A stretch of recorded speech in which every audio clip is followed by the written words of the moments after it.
At ngayong malapit na naman ang Kapaskuhan, mabenta ang mga produktong karne.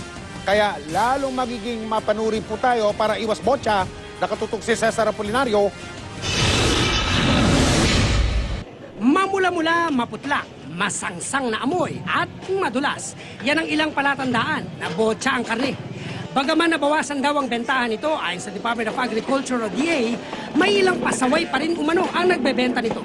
Sa impormasyong nakararating sa ahensya, ang mga botya mula raw sa Bulacan, Pampanga at Batangas. Ipupuslit sa farm yung mga nagkakasakit at mayroon din talaga naman na unscrupulous traders na namimili. No?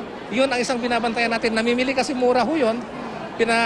Binibenta yung may mga sakit at dadalhin dun sa lugar na pinagsasabi yung butsa, no? Sagot ng DA sa problemang ito ay ang ipatutupad na bagong IRR o Implementing Rules and Regulations na posibleng ipatupad bago magpasko. Mas may pangil na batas ang haharapin ng mga pasaway na traders ng botya.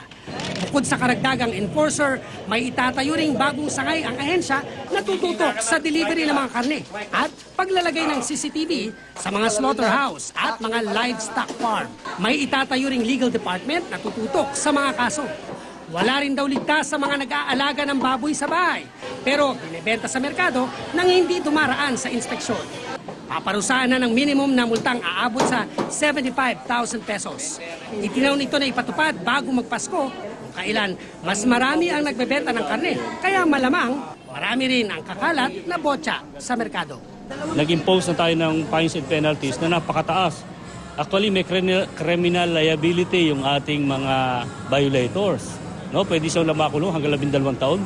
Ang Christmas activity, na tumataas lahat itong mga ganitong klaseng gawain, pagkakatay, dumadami ang consumption, maraming namimili.